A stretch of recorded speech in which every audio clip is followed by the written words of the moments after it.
everyone. Welcome to the LitRPG Audiobook Podcast. I'm Ray, your audiobook reviewer, and I'll be reviewing some recent and possibly classic LitRPG audiobooks for you. Today, I'm going to begin with The Accidental Mage, which is book 3 of the Accidental Traveler adventure. It's written by Jamie Davis and C.J. Davis, narrated by Robert Scarlato, and the length is 10 hours and 12 minutes.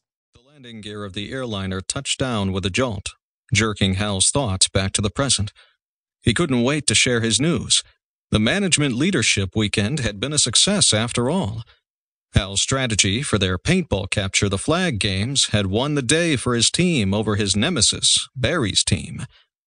It had even earned him a coveted invitation to sit at the table with Arantis CEO Justin Thomas.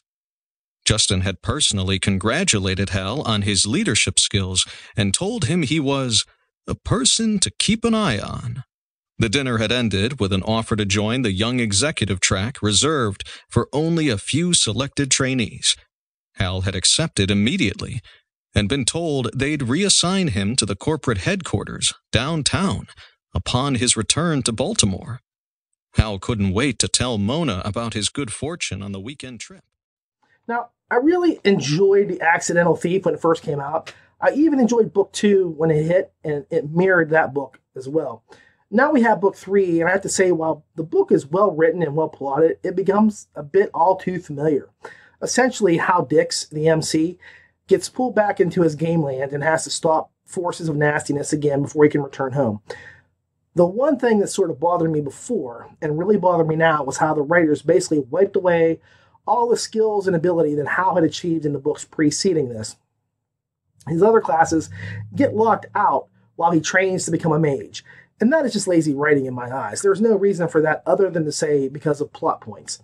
The other bit of bother came that not only did he have to level up one mage skill, but each elemental school had to be elevated before he could access a fifth. This led to a series of quests for him to unlock each mage school and master in days what it took other wizards years to accomplish. And I mean literally days. Within 2 months game time, he masters 5 schools of magic. Okay? It really stretched my credulity, and it would have been made simpler with him realizing just okay, I learned ice magic or fire magic, and I can see how one could be similar to another and apply and base my magic off of that. So if he learned one school, his ability as a gamer to play other schools of magic would have been a lot more interesting. But that's just me. I didn't really need to see him unlock 4 to 5 different schools of magic. Here in this book, Hal's family is kidnapped, and he must go after the Emperor himself in order to save them. In one sense, he lacks a sense of urgency, taking over 2 months to find them as he's progressing. On the other hand, I would have complained if he kept moaning and pining for them every other paragraph. So I don't want to feel like this isn't a worthwhile reader story. It is, and I enjoyed it a great deal. But my biggest issue came from the familiarity and the ending when he decides that he's going to leave and never come back. That is so the series can continue with his daughter, Carrie, instead. The action, characterizations, and pacing are all solid. And as things go, the book is fun, and you do root for Hal and his comrades. The series does wrap up existing plot points and makes it a clean slate for Carrie's return to Phantasma in the next series. I can completely respect that and appreciate the writers who can stick to a trilogy when they could have played this out forever, like The Accidental Alchemist or The Accidental Tourist or The Accidental Peasant. They don't do that. But again, they're setting up another trilogy. It's going to be the same basis. So we'll see how that goes. I just know if it's going to be a repeat of the first 3 books with her doing something different, I don't know if I'll be around for book 6, okay? Robert Scarlato is the cohesive factor for this series. His voice is like a finely aged whiskey for your ears, and he was the deciding factor for appreciating book 1 in this series. He has a strong and powerful voice that just carries the story forward. His characterization of Hal Dix is fantastic, and he corrals a whole mess of other characters in the story as it moves along. He works them all out, and I honestly think that he is what keeps this audio going, because each book is pretty much like the one preceding it. This one just kind of closes the door and kind of locks it away for Hal Dix.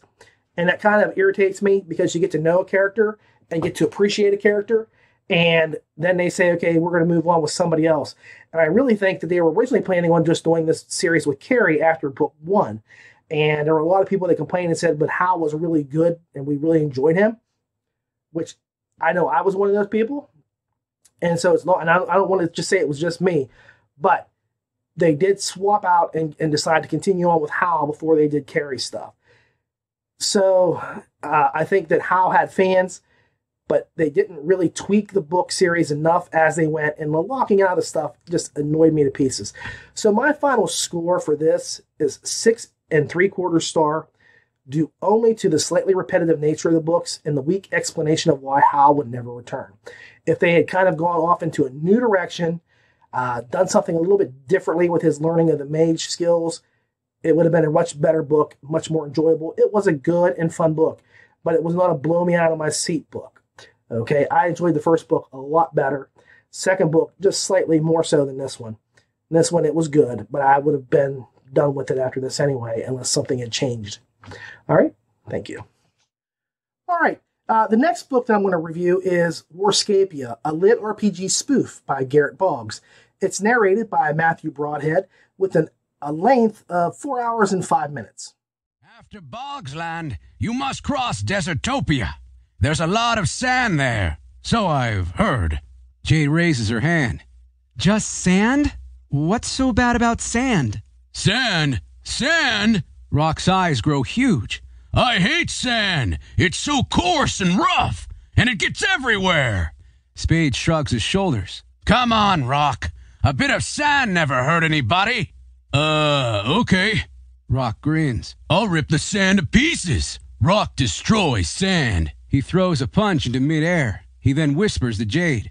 Don't worry, baby girl. I'll protect you from all the sand. Shut up, Rock. The third is the most treacherous. You need to survive Wizard's World. Rock and Jade collectively gasp in horror. I seem to be out of the loop.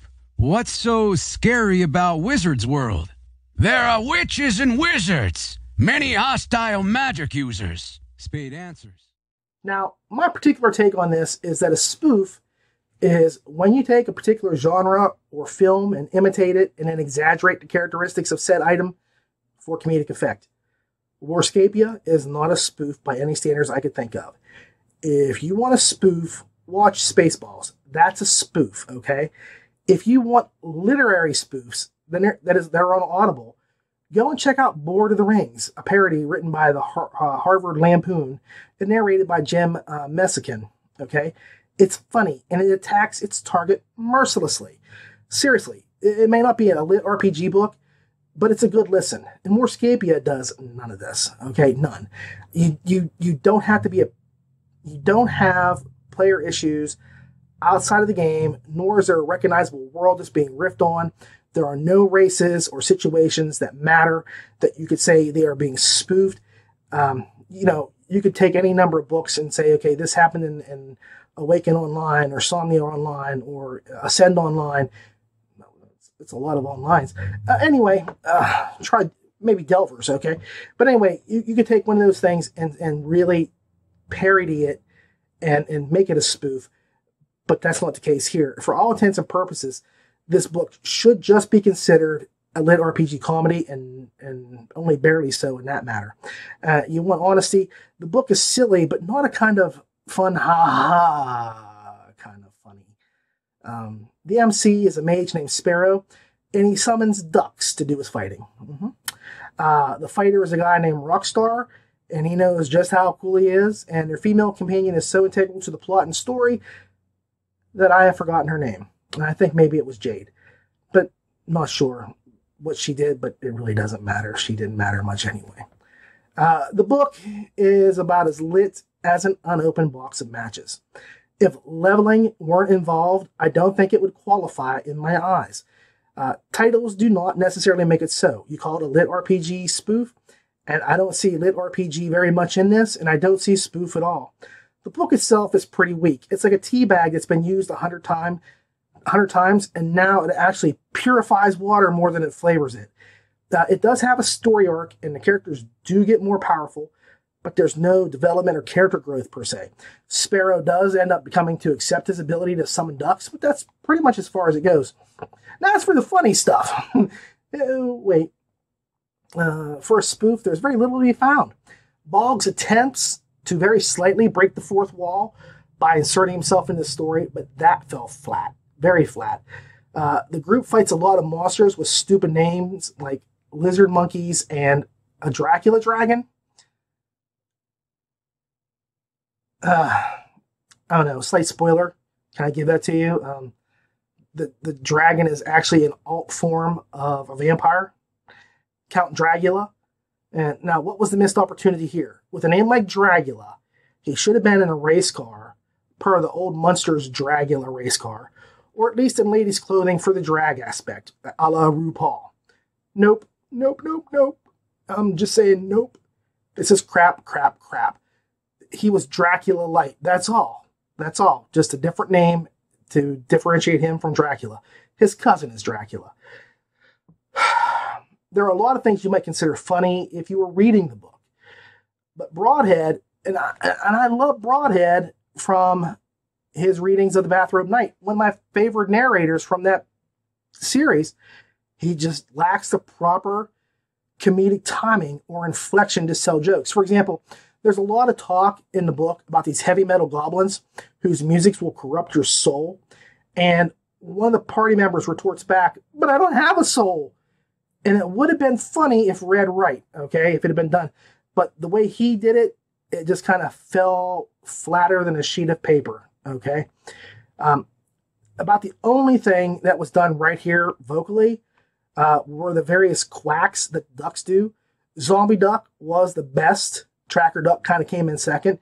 And it's a shame because, like I say, I've really enjoyed him in other books. BK, Bathrobe Knight, beloved series of my family and I. My son still insists that I say that Broadhead cannot do female voices. And I will note that here, they tended to be the same as other characters he's done. But he really nailed the heavy metal Goblin Guard and Chuckles voices. His Count Dragula was your standard blah, blah, blah. I'm a vampire, Logosian imitation. So it wasn't very original. I could do the same thing. Blah, blah, blah. I'm Count Dragula. Okay, that's it. That's as far as it went. There was a lot of opportunity to make it funnier. I mean, if it had been a RuPaul voice, it would have been way better. Okay. Books has another LitRPG book out called Dragon Mastery Daybreak. I'll be passing that one by. I just don't want to beat him up any further. I'm tending now, if I don't like a book, I'm not going to go back to it and try another book from a different series that the same author has written, because I don't want to be a brutal bash up the author over and over again. And if it's great, someone out there, please let me know. I'll give it a try. If you really think it's really, really good, I will give it a listen and see what I can do. But for me right now, it's going to be one of those things where I'm going to just do like Count Olaf says, and I'm going to look away. Just look away. My final score for Warscapia is a 4 out of 10. Not funny, lame characters, and no real plot. Very sad.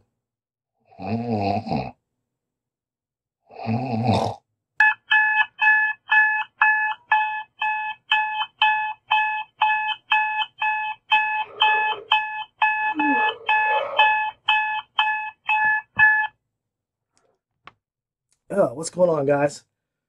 I'm sorry. Next up is Awaken Online, written by Travis Bagwell and narrated by David Stifle. Not stifle yourself, Edith, just stifle. The book length is 23 hours and 2 minutes. The blow sent the poor maid tumbling forward, her tray of drinks flying through the air and crashing against a nearby table. The room quieted slightly at the commotion, loud curses filling the air as a group of angry men covered in sticky beer rose to their feet. One of the now dripping wet sailors grabbed the man who had stumbled into the waitress.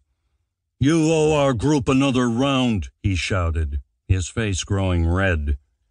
The rather drunk-looking man looked at him in confusion. Then his gaze darted to the sailor's insignia, and a glimmer of recognition flashed in his eyes. It'll be a cold day in hell before I buy cairn men around. Besides, I heard your kind preferred to lap it off the floor like a dog. Consider this a favor." This earned the man a round of laughter from the members of House Bane that lingered around the room. Jason's attention shifted to the other patrons, noting the angry expressions of the cairn men and women and the way their hands were already creeping toward their weapons. Now I've got a few things I want to say about this book, so I want to dive right into it since I'm just kind of getting out of this sleepy haze. There were several issues that I had. First of all, I want to say it like this. I am a fan of the series. I think that Bagwell is a writer's writer, someone that other writers really respect and look up to. I give him full props for the excellence that he inspires and a bit of the fear, because I know that there are authors who will not release books near his release date when they know it's coming out. So I know the dude has some serious chops. I say this just so you know where I'm coming from, okay? First of all, the book is in need of some serious editing. And I don't mean grammatical error editing. I mean, this book could have used major trimming. I have no problem with long runtimes, okay? Shoot, I listened to Galaxy Outlaws, the complete Black Ocean Mobius missions, for over 85 hours. Now, it wasn't straight read through, of course, or straight listening, but I did listen to it from start to finish, never ending at a time, without going through a lot of caffeine, and I was entertained the entire time. Here, however, the hippie trials, for example, seem to take on this Twilight Zone style life of their own. The trials that I found that were not very interesting and they weren't entertaining. They weren't very original, and I just could have cared less about the tricks and the things he had to go through to pass. For me, the whole sequence was just interminably long. Honestly, I don't know if Bagwell wants a certain page length or a book length or a page count or something like that, but it comes across to me as this was just a rambling and drawn-out sequence. Secondly, the subplots, the ones involving Alexion or Alex, and the other involving the dev trying to find out about Alfred, were broken up and spread out to a point where I said, I get it. I totally get it. Alex is a complete douchebag, and he has evil machinations. Move on. And the dev, she took forever getting to her clues. And I, for the record, have to say, I am really tired of Alexion. He's self-entitled, self-centered, egomaniacal. He's a bully. He isn't fun. He is not fun. He bores the hell out of me. He should have been a villain that lasted for book one and then got swapped out for someone with real teeth. Like a tiger, okay? Not only does he get everything, and I mean everything handed to him in real life, but even in the game. And in the end, he gets advanced for no real reasons, with no real effort being put in other than plot points to keep him apace with Jason. And I'm not trying to spoil your concept of what happens in the book, but if you're any kind of a reader, you know that if character A, the main character, increases in power and his enemy, who starts out here, doesn't, then this guy has a total advantage. And so therefore, he's going to advance about the same or maybe a little bit more. So there's no surprise that Alexion does get stronger at the end. But the way it happens was totally unjustified. And with Alfred being the AI that runs the game, you have to ask yourself one of two things. Either Alfred has an overall arching plan to help rectify what Alexion's going through, Alec is going through in real life, and help to mesh with Jason so that eventually the two become friends and allies and they do something together. But I really hope that's not the case, because that's just kind of trite and it's trope. And I just can't take that concept. The other thing is that Alfred has no real concept of what goes on with Alexion and could care less that it's affecting his friend. He just lets events unfold as they unfold, and that would be fine. But it just does not make for a very exciting character to have him just continually power up and level up while Jason has to work the entire time. So there's that. Now, I also want to say this felt like a pilot book to me, okay? And I'm going to be honest with you. I don't scour the internet looking to see when new books are coming out or what's going to happen with an author in their series. We just got this book out not too long ago, and I know there was a lot of points in between where there were long waits. So I wasn't expecting another Awaken Online book to come out. So when I first started reading this, or I should say listening, I said to myself, man, Eliza feels like a pilot character. Like Joey from Friends went to visit his cousin, Eliza. They had some laughs, and then Joey went home and never talks about Eliza again. And the next thing you know, next year during the fall, Eliza comes out, and she's like, it's cousin Joey's friend Eliza, has her own show now. And that's what it felt like to me before I even knew that Apathy was coming out. I just found out today, to tell you the truth, that Apathy was coming out. And it just kind of really made me wonder why you would do that when you've got a series, you've got so many books in, and you've only game time or daytime or book time, however you want to word it, start to finish. It's only been 22 days in the book itself from start book 1 till now. So why would you start another book to kind of flesh things out when you really have a lot of work to go in this series? Because I can't see an end nearby. I really can't. So the problem that I have with Eliza is that she's very Jason-like to start with. She's a loner. She's unsure of herself. And he was like that at the beginning of the book, the beginning of the series, I should say, where he just did not really have a whole lot of confidence and energy to put himself out there.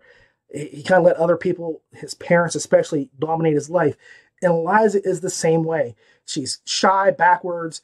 Her parents dominate her. And can I just stop for a second and say, Travis, I really do love your writing. I'm not trying to bash your book at all, but I'm going to be a critic here. You have some serious parenting issues. I don't know if you had problems with your mother or father, but do you know every character you have, Frank, Eliza, Jason, Riley, every one of those characters have serious issues with their parents. And if you want to talk about serious issues, Jason being in jail for 3 days, and it's not a spoiler because it's in the beginning, the very first pages of the book, and it continues over from last book.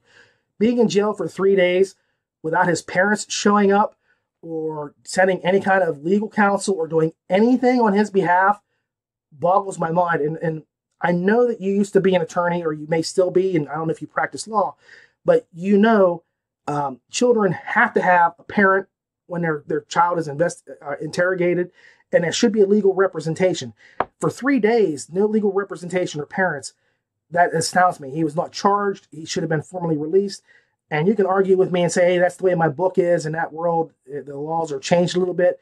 And I'm going to call you on that because you never said, hey, this used to be the way it was way back when. So, plot point. I don't buy it. And I'm going to tell you it like this. I'm a parent of 5 right now. Okay, I've got 5 kids. If one of my kids were in trouble with the law, and especially if it was a legal issue such as murder, I don't care who told me that I could not come back or what I could or couldn't do. My butt would be back so fast, it would be on fire. Okay, I would have called even if I couldn't get there to make sure that there was some sort of legal representation on behalf of my child before I ever made it out the door. Hell, I'd have done it as I was running out the door. Okay, so I have to wonder why, like CYS, Child Youth Services, haven't taken Jason away, because there is no connection with his parents whatsoever. I mean, they may say they care about him, but I just don't see it at this point. And Eliza, overly protective parents trying to dominate her life, control her. It's the same thing. It's bad parent, bad parent, bad parent. Not all parents are evil, and I just want to get that out there. I'd like to see some characters, that actually have positive parents. Poor Frank, he's second best. Mom always liked the brother best, to quote the Smothers Brothers. So just kind of ease up a little bit on that, because that also is just kind of unbelievable for an entire population of characters to dominate the game and all be in the same area and all have the same issues. That has some writing problems for me. Okay. And again, I do like the book. I don't want to not say that. Okay. The book is great. It's fun, but it was long and there was problems that I had, especially when the parents didn't show up. David Stifle, he continues to crush on the narration. I have no issues or qualms with anything he did. Top notch across the board. He handled this entire series about as professionally as you could ask and made it fun to listen to. Even for the long drawn out parts, he did not let anybody down. And like Forrest Gump says, that's all I have to say about that. Now, again, I don't want to say I didn't like this book. It was fun, and it was action-packed, and the action was really good. It was well written, but it did need trimming. And as far as I'm concerned, the villain has lost his teeth. Okay, the Emperor has no clothes. Alexion is as boring and annoying, and he's not intimidating as I can take. I just can't deal with the guy anymore. And for me, the bad guy is way, way, way more important than the hero, because the bad guy is who the hero bounces all of his stuff off of. If you want to show how good the hero is, how much morality and integrity the hero has, then the bad guy has to be exactly the opposite. And having a wishy-washy, whiny crybaby as the bad guy does not do Jason justice, because Jason is a really cool character. But he doesn't have a worthy opponent, okay? Just does not. And I don't care what you do to fix him, it's never going to work for me, because that's the character I'm always going to know. Really, Alex has got to go. I can't take him anymore. So for this reason, because of the annoyance of Alexion, and there were some slow points, like I said, I will give this book a rating of 7 out of 10. Part of that is for the series track record, because I have enjoyed this series a heck of a lot. So I'm making it a little bit higher than I would have given if this had been a standalone first novel. So again, I'm really not trying to beat you up. Travis, man, you really know how to tell a story, and you are awesome. But I just can't take this the way it is like anymore with Alexion especially. And it wouldn't hurt to just trim back some stuff. Sometimes less is more. Okay, that's what we say in the funeral business when it comes to makeup. Less is more. So don't overdo it. Sometimes you just need to get to your point. And if this had been a 14-hour book, man, it would have slammed. It would have been a great home run, a grand slam probably. But 23 hours, it was a little bit overly long. And I don't want to say that in a negative way, but I'm being negative about it. Let's be honest. It just needed to calm itself down. So thank you, but 7 out of 10. Sorry. All right, next up is Days of High Adventure by Elliot Kay. It's narrated by Tess Irondale and has a length of 4 hours and 14 minutes. Amid the desert ruins of the ancient empire of Thol stand powerful city-states whose kings rule only in name. Dark wizards sequestered in tall towers hold the real control, vying in secret for the lost secrets of a forgotten age. Amanda read the first lines of Jason's email with an intrigued grin. The thread had already gone on for a few exchanges before she'd gotten to it. She usually resisted the urge to spend time on her personal email while at work, even when she had nothing to do at her reception desk. Given the financial firm's exclusive clientele, Amanda spent many hours alone in the plush but windowless lobby. As promised, the email went on, I will be ready to run game on Thursday night. My summer class load is pretty light, so I should have no problems getting this campaign off the ground. We are going for an old-fashioned pulp fantasy feel here, so that means several character creation restrictions. Hearing the office door open, Amanda fought the urge to close her email. This was her scheduled break, the one that she was supposed to be able to take away from her desk. She'd have been glad to leave the desk if Mark would ever actually cover for more than a quick bathroom break, like he was supposed to. It wasn't Mark this time, though. Karen and Linda strode out in heels and flattering skirts. Now, full disclosure here, this is a good book that you might consider to be game lit, or you may not. For me, there's enough to justify calling this story lit RPG, even though the book really kind of skates the boundaries of the genre. Days is set in the real world and focuses on a gaming group, so that meets criteria number 1. The group includes several people, but only 2 of them are really relevant to the story. During the gaming session, the MC, a young lady named Amanda, begins to joke about the main bad guy's name, Beldenab. She calls out to him over and over, like Beetlejuice, like he was Beetlejuice or something. And the GM warns her not to do that. Later on, she does it again. Oh, Beldenab, Beldenab. And while she's with her other gamer friend, Eric, and this time, Beldenab hears her, and he pulls the pair into his world, thus meeting criteria number 2 of game lit rules. They actually enter the world of the game itself. From there, the 2 become slaves and have to figure out how to escape confinement and make their way back home. Sort of sounds like criteria number 3. Most times if you go into a RPG game, against your will, the first thing you're going to want to do is find your way back. So I'm counting things and I'm saying, yeah, this fits.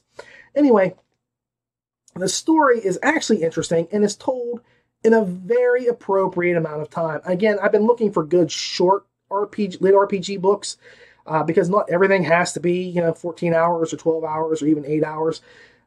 So this really kind of hit the spot for me. It was a nice meaty book, but it was 4 hours instead of 8, and it worked really well in that time frame.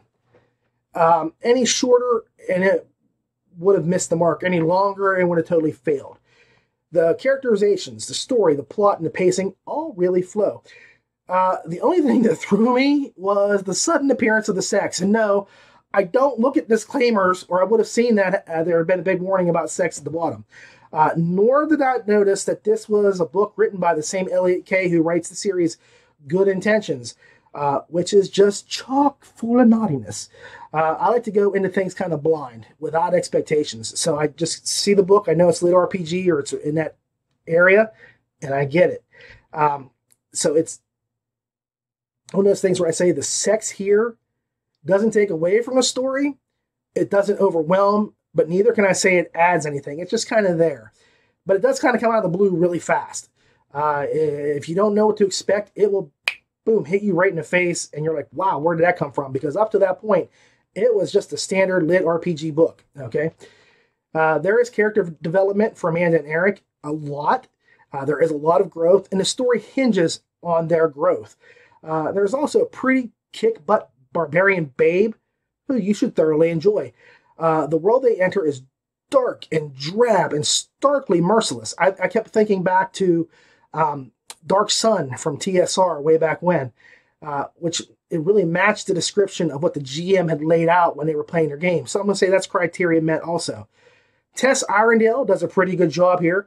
She has a voice for each character, and you can feel the disdain the bad guys have for the rest of the people around them. She doesn't amaze me, but the job is handled well, and there are no issues with the audio. Like I say, this is really a close call for me.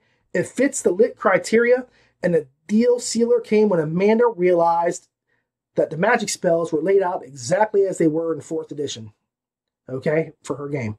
So I really say it meets the criteria. You can argue with me all you want, but I've got 5 or 6 points where I can say this fits lit RPG, okay, or at least game lit, and I'm doing that kind of stuff. So this is really, really there. Now, personally, this is a 6 out of 10 stars. I would have been happy with what they did. I can't say it's a fantastic, amazing book. You don't walk away with your mind blown if they'd done a little bit more with it. But I would very much enjoy revisiting the characters and see how they handle their return to our world, or faring a trip back to Beldenab's digs. So give it a try. 6 out of 10. It won't overwhelm you, but it is good for a getaway of a few hours. And like I say, LitRPG can also be done very well with short runs, okay? So don't pass it up just because it's got a short run time. I really recommend this book. And like I say, 6 out of 10. It's just because the narration wasn't amazing. And then there were a lot of good things about it, but there also were a couple little pointy problems that I said, okay, it's not one of the greats, but it's right there. All right, so go out and enjoy that book. Thanks so much for watching, everyone. I really appreciate you taking your time to watch or listen to the show. If you want to support us, we would ask that you could go and like the LitRPG Podcast Facebook page or the YouTube page, or just share and like the video. Also, I would ask if you could to please leave a comment below. I like to get feedback and see how I can improve, and anything I can do to make the show better, that's what I'm going to listen to. So make sure you leave a comment, and I'll be happy to get back to you. For the LitRPG Audiobook Podcast, I'm Ray. Keep listening. You can follow us on Facebook, Twitter, or YouTube. Thank you.